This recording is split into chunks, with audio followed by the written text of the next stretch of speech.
Your Excellency the Count, as your loyal friend, I have learned that since the tyrant conquered the rebels' castle, you have been losing sleep and appetite day by day. Take heart though, the situation seems dire for now. Justice will ultimately belong to you and your allies. I am convinced you will stand united to reclaim your rightful power.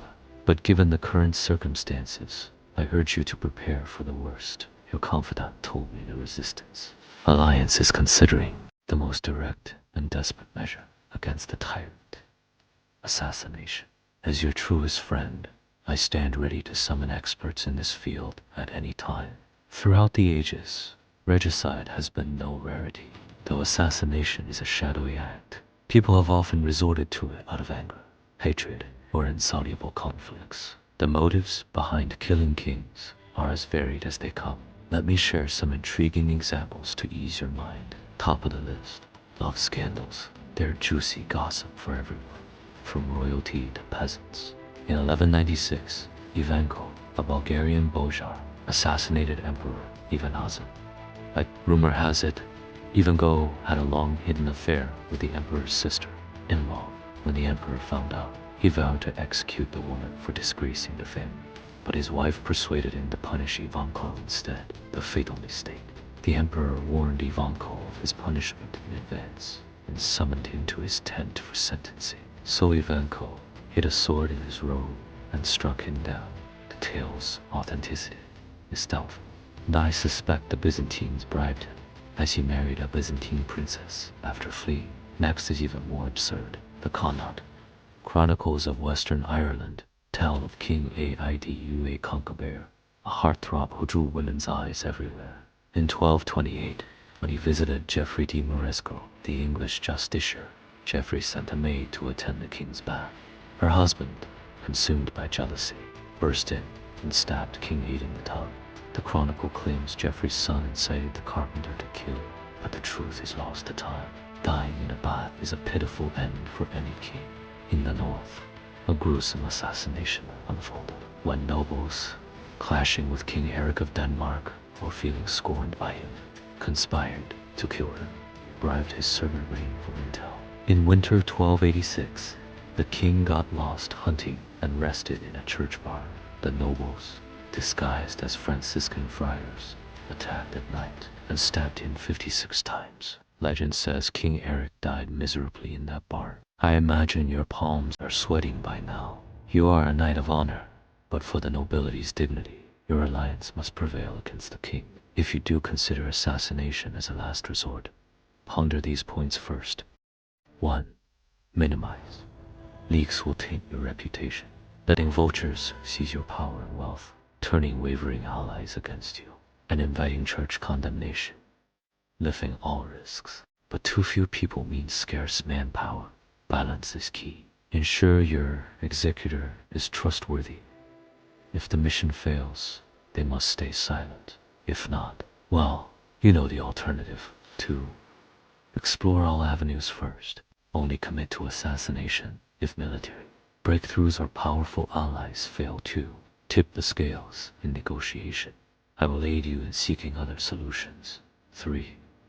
Plan for post-assassination chaos. The kingdom may not stabilize quickly. You and allies must chart the country's future. My advice: control the tyrant's young heir in advance. Crown him swiftly to keep the royal family under your thumb. Now, here's a rough assassination plan. Please adjust it carefully based on reality. On executors, enemies, natural assassins, driven by hatred, needing little payment. Flaw: impulsiveness often backfires. Allies: have close allies carry out the plan. It balances secrecy and reliability. If exposed, claiming a just cause mitigates public backlash. Risk: you and allies face direct danger, with no retreat if failed. Bribe servants: high risk. Offer heavy gold to find a seemingly loyal servant with hidden grudges hard to find and persuade. So manage expectations. Professional assassins: none better than the assassins. Stealthy, skilled in daggers, nerve, toxins, and swords. They operate with precision and absolute secrecy. Recruited as teens from brave mountain folk, they were raised in hidden valleys with castles, gardens, and beautiful maidens of paradise on earth. Drugged to crave the paradise and fear no death, they became terrifying killers. Over centuries, they assassinated 3 caliphs, a Jerusalem king, and countless lords, though thought destroyed by the Mongols in 1275. I may contact their descendants, expect steep costs, but I'll bargain hard. On location, skip public spaces. Secrecy outweighs intimidation. Strike at the king's residence or during travel. Use inside info to track his movements. Prefer remote wilderness or weakly guarded palaces. Churches are tactical but risky. In the 15th century, Giuliano de' Medici was killed in Florence Cathedral, and the conspirators, including a cardinal, were hanged by enraged Florentines. The plotters, the Pazzi family, were wiped from the city. My plan: attack at night, when the king stays in a remote castle during banquets.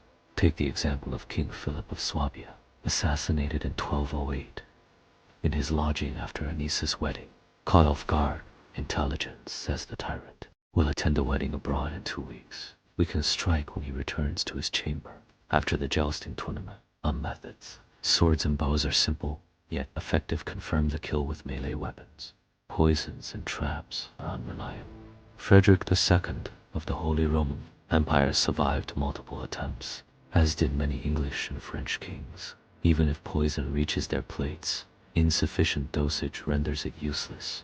As a backup, use arsenic, common now, masked by nobles' level spices or a poisoned ring. But I prefer smearing poison on blades. Still, nothing beats hiring professional assassins. If all else fails, trust allies to finish the deed themselves. Keep this letter hidden. Well, may your mission succeed.